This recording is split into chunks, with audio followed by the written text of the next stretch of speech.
a spirit guide whisperer and a spiritual mentor, I help people understand and connect with their intuition and spirit guides all the time.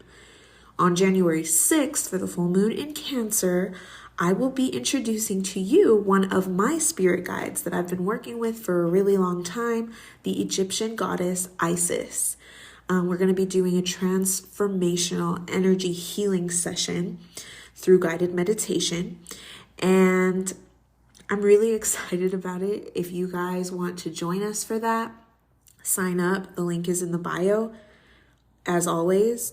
If you didn't know, you listening to this, if you didn't know, you also have spirit guides who are very powerful and healing. But who are they? In this episode, I'm going to tell you.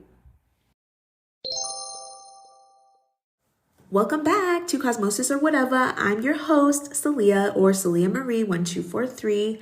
I am a fairy tarot sister. I am a shadow work slayer.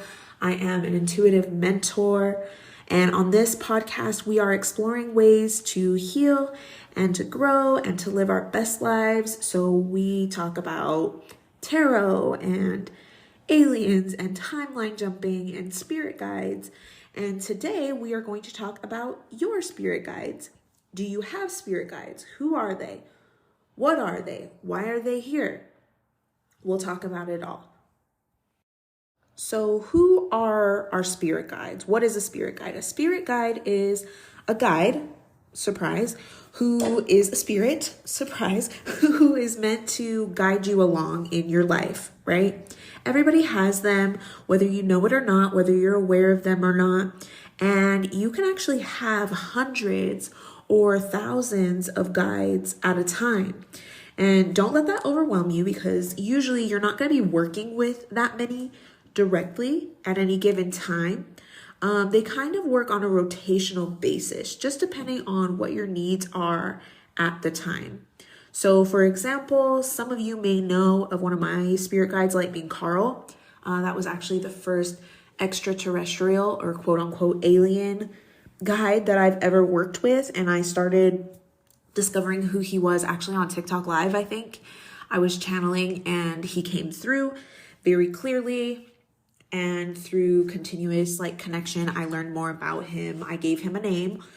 And yeah, I found out who he was and why he was there to help me.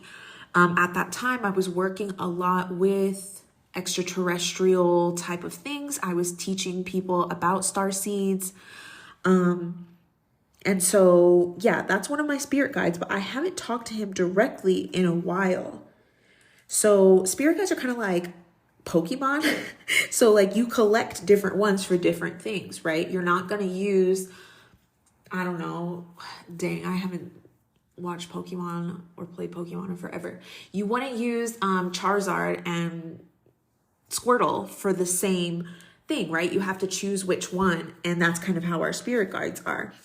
Except with spirit guides, you don't really have to catch them like you do a Pokemon.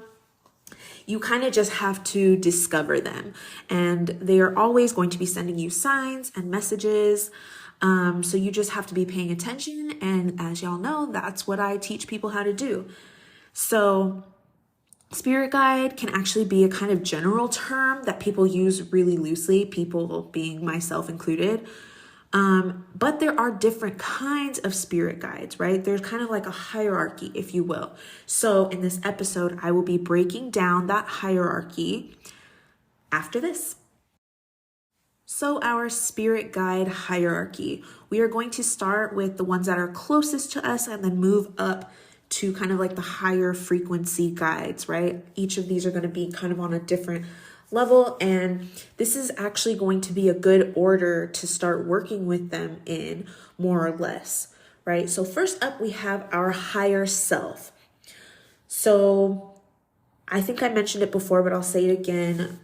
All of these are spirit guides, but they're different kinds of spirit guides.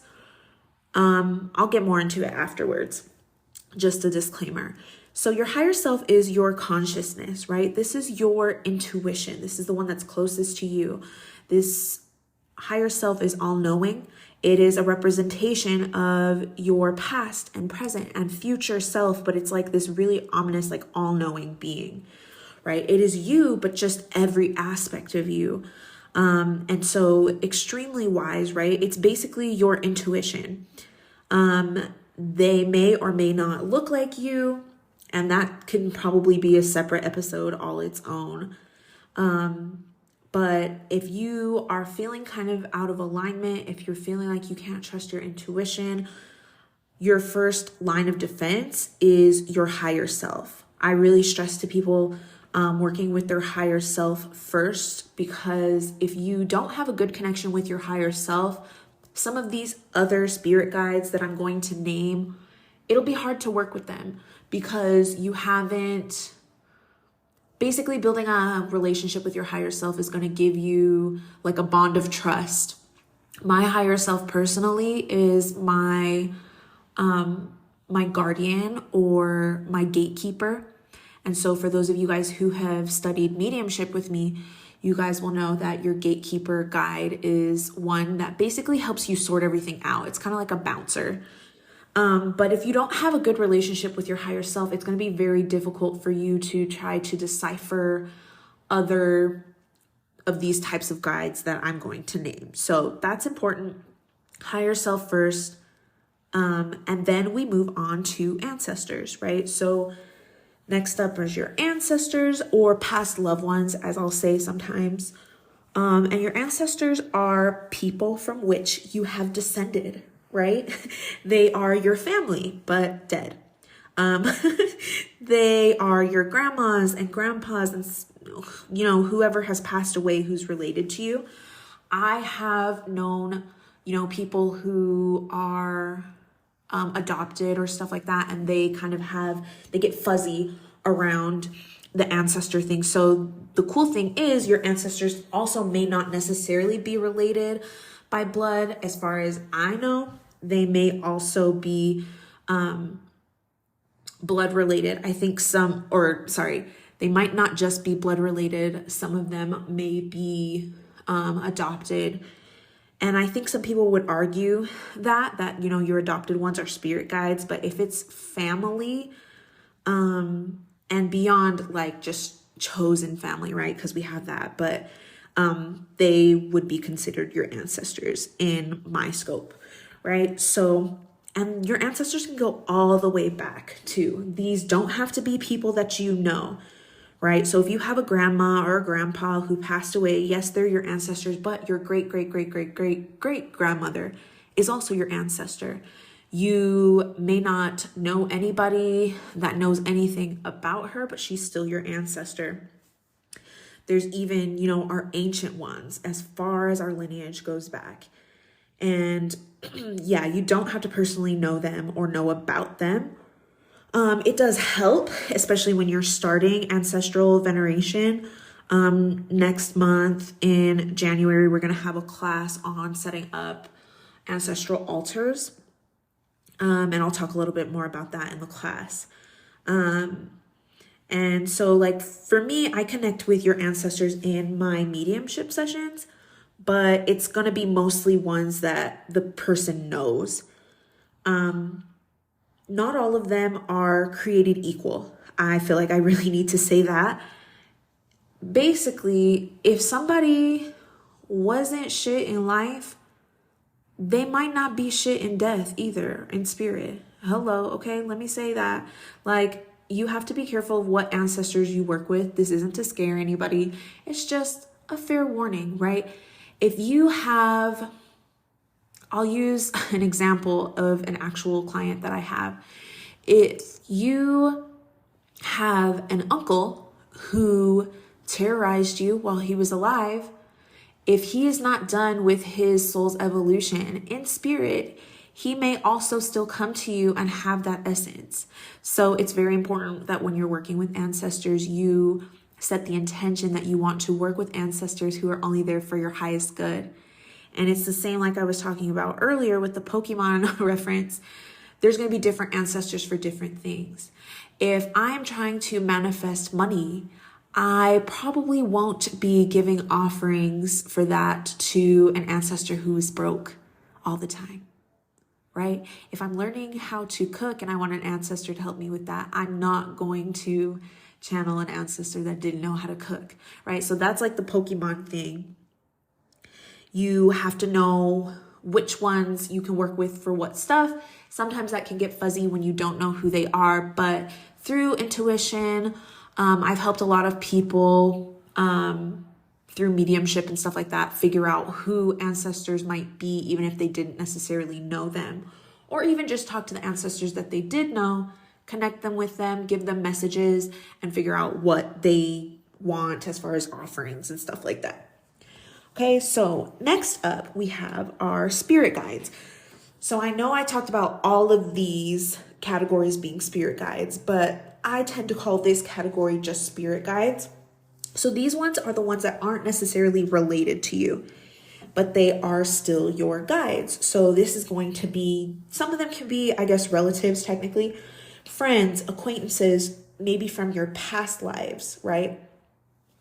And the thing about spirit guides, why they kind of work like a Pokemon too is, and why different ones come in and out of your life is, you have a soul contract to fulfill in this lifetime.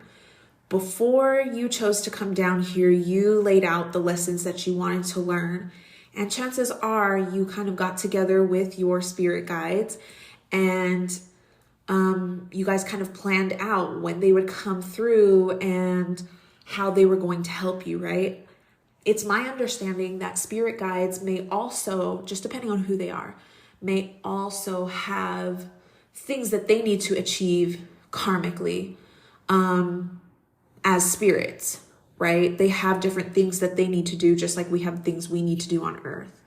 So if I need to learn, how to have more compassion, there may be a guide who comes in who is supposed to teach me that, but they're also learning how to teach. You know what I mean? Hopefully that makes sense. So some of these spirit guides could have been imaginary friends. I include dragons, fairies in the spirit guide kind of like tier, right? When I need protection, I have dragon guides that come through, which brings up elementals, right? Or your animal spirit guides. Animals that may like kind of follow you, or they just really feel like they're showing up all the time. Those are probably going to be an elemental for you, a familiar. It's going to be a spirit guide for you that has a message or has energy that you need to tap into. So when you are getting that, when you like see an animal a lot, like you keep seeing butterflies and you're like, what is that? Or you keep seeing like bears, and it doesn't have to be in person, right? This could be in your dreams. This could be on social media. You could hear the word bear. You could see them. You could see a logo that has one on it. You have to kind of think out of the box, but it's all connected, right? That's what the podcast is all about. Everything's all connected. And it's not coincidental that you are seeing so many of them. So that will kind of give you an idea of who those animal guides are for you. I know there's been a different kinds of guides that you can have. Like, for example, Rebecca is one of my guides. I haven't worked with her in a little while, but when I first was getting to know my guides, Rebecca appeared to me and I asked her who she was, and she actually said she was a spirit guide for me when I was in junior high. Now, I was severely bullied in the first couple of years of junior high, and I'm not gonna lie to you, it did not feel like I had a guide there, but through talking to Rebecca, I realized that she was there even though I wasn't aware of her. So that's another kind of spirit guide that can be there for us. Okay, next up we have starseed guides, right? These are usually very, very high frequency beings. Okay, and there's a reason why I did this kind of like in a hierarchy, because our spirit guides, they're like, I feel like spirit guides are like, I don't want to say learning how to be ascended masters, who we'll talk about later, but like they're kind of like a teacher's aide almost. I feel like Anyway, starseed guides, those are our extraterrestrial guides. So like I said, very, very high frequency. So these are guides that are going to come from different planets and stars like Sirius, Arcturus. You've probably lived on the planets that they've come from, or you really need to tap into the energy of the planets that they've come from. A lot of times they're going to be associated with your light worker mission. If you have starseed guides who start to appear to you, they're probably really pushing you towards your light worker mission. They can appear human though, and some of the starseeds are actually kind of just like human-like. So they may appear to you human if you don't really know what to look for. A good point to make about that too is that all different guides, all of the ones that I have mentioned, will appear different possibly to different people. Some of them might not appear at all, just depending on what your psychic abilities are. If you do not have a strong gift of sight, then you may hear them instead, or you may just know that they're there. You just get the download of the information. Or you may have like a feeling, right? And those are about the different clairs, the different psychic abilities. So when I say see, I really just mean perceive. But their appearance can be different. It's all energy, right? And our energy shifts and it kind of suits to what you will understand. So I have had people's guides, show up to me a certain way, but they're showing up to them slightly differently. But that's because we're coming from different frames of reference, right? A lot of times I will get spirit guides for other people who kind of show up as movie characters. Not that they're actually that movie character, but they're trying to show what kind of energy they have, the same kind of essence. And that same thing happens in my mediumship readings. Like I'll have somebody and they'll bring up a movie character that they kind of, if I bring it up to the client, then the client will know, oh yeah, her energy was exactly like that. My higher self, she has looked different at different times. So if I am more working on my starseed stuff, all the extraterrestrial things, she starts to look a little bit more alien-like, right? In my mind, and that's going to be different for different people. And then sometimes if I'm working on, getting into my cultural roots, sometimes she'll be showing up wearing traditional like cultural regalia or something like that. It's important to also note that some of your spirit guides may not have ever had a name or even a body. Your spirit guides can literally just be a ball of light, right? Or they could show up to you as a person or somebody who looks like somebody, even if that's never how they've looked. It's just going to be something, again, that you can relate to, something that you probably feel kind of comfortable with. I've had guides that are kind of scary looking to people. They weren't actually scary. There was nothing wrong with them, but the way that they looked would have been scary to the person. So they don't actually show themselves. They just gave other messages. So that's a good example of how they might kind of like change their appearance or their form to present themselves to you. Okay, so then we have ascended masters. Okay, that's next up on the spiritual guide hierarchy, ascended masters. So these are very, very old souls. They're very wise, and these are ones who have completed their incarnation cycle. Okay, so for example, a spirit guide who was like maybe, I don't know, your brother in a past life who's guiding you in this lifetime. They agreed, okay, well, I'm not going to come to Earth in this lifetime. I'm going to be up there. I'm going to guide you. They still may have more incarnations that they need to come down to Earth for. But ascended masters, they are done incarnating on Earth. So they just dwell in those higher realms perpetually, right? We incarnate to evolve, to learn lessons. And so once you're an ascended master, you have ascended to the point where you don't need to evolve anymore.